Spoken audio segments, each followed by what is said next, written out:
This is why you need to explore the shadow, to uncover the secrets that have eluded mankind for centuries.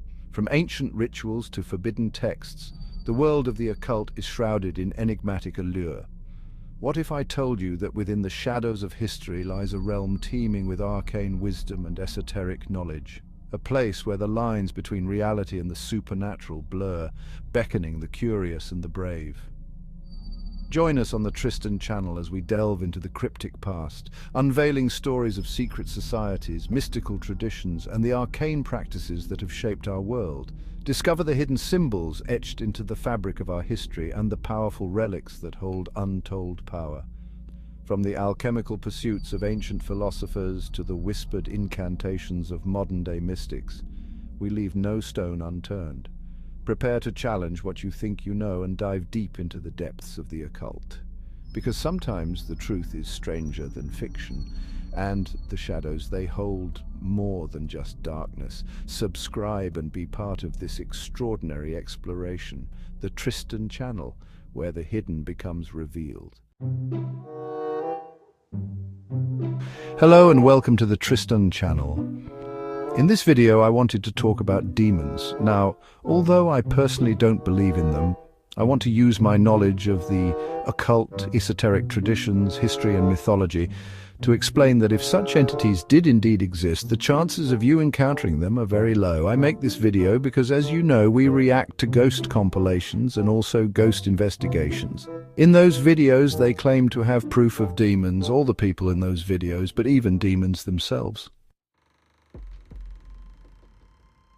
Let's begin with what the word demon means. Now, yes, whilst it's true that over the years words may have changed their meanings and connotations, the word demon essentially has the same roots. The word demon or daemon is from the Greek word, which you could say means to divide. It's also used to describe a spirit that isn't in hell nor heaven but trapped on earth, which, if I'm not mistaken, sounds quite like a ghost. The other thing to consider in this story is that when Christianity replaced paganism as the dominant religion, the church, or shall I say the establishment, was stuck with a handful of gods that they didn't quite know what to do with. So they made some gods into angels and the others into demons. This is why both angels and demons have counterparts and why it's 50-50. So you could say these demons aren't even demonic entities. They are actually discarded pagan deities, not actual evil entities just for the sake of religion, religion's way of keeping things tidy and erasing the past. For example, Astaroth is not even a male demon. Astaroth actually is the goddess Astarte from the Middle East. Over the years it's become a word meaning malevolent spirit, or demonic is referring to an act of wickedness or an evil act.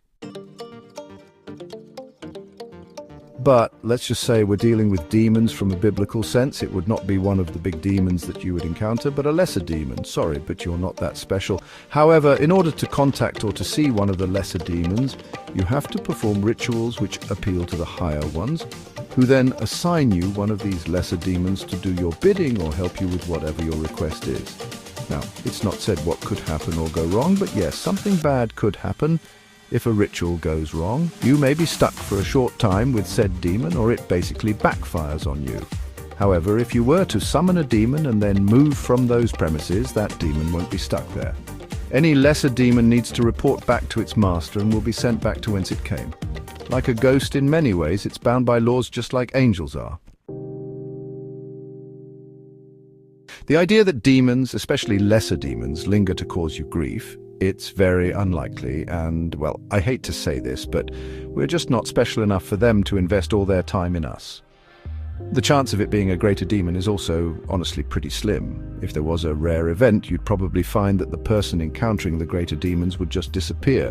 And you know, if it was on a YouTube video, the YouTuber would disappear as well, because you're dealing with some seriously high-level power, that kind of stuff. Similarly, the same could be said of a jinn, though they are different from demons. Jinn are, well, like people. They couldn't give a monkeys about us being around. They don't tend to bother people and usually keep to themselves. In order to get the help of a jinn, just like with demons, you'd have to invoke the higher hierarchy of demons in your ritual, who would then assign 3 lesser jinn to arrange for a single jinn to aid you in your work. So as you can see, it really sounds like a big pain in the arse just trying to get one demon to help you out or to communicate with it. It's kind of like when you need to phone up for help in some department and they put you through 5 different bloody departments. You can't just summon them by accident or by messing about or by using a Ouija board. The chances are that all these negative entities that claim to be demons, whether that's through people messing around or through Ouija boards, despite Ouija boards being nonsense, are most likely negative entities that were people using religious symbolism or references to drive fear into you. Sometimes you'll hear on a spirit box words like demonic or satanic. This doesn't always literally mean that the entity is a demon, you know. You have to bear in mind that in Old English, we would use such words to describe someone evil or wicked. For example, that man was so satanic in his actions. This doesn't mean he's a demon, it just tries to express the level of how evil this person was. As for shadow entities, we can only speculate on what they are, but they're not necessarily demons or jinn. They could be entities that exist on this planet in a different frequency, but are, in themselves, indifferent to us, neither good nor evil. We feel uncomfortable around their presence because we're instinctively scared of the unknown. So this is why I doubt any ghost investigation where they say, oh, we've caught a demon, or proof of demonic activity, because I seriously doubt it. And even if you are religious, a problem with religious people is a major lack of understanding of their own mythology or how it all works, even within their own religion. But can you also spot the instant debunk which I've given you in this video?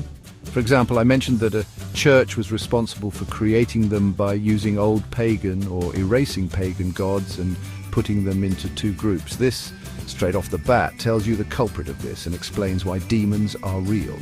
They were just created to help get rid of the fluff of past religions. Even in the lesser and greater key of Solomon, they're not referred to as demons, just spirits. So because of this, it's as highly doubtful that they even exist, because they're essentially old gods that they tried to erase. And there you have it. That's my video on the chances of you encountering a demon being low. Hope you found it interesting and insightful. If so, hit the like. And if you're new to the channel, then please subscribe, and I shall see you in the next video. Take care and be well.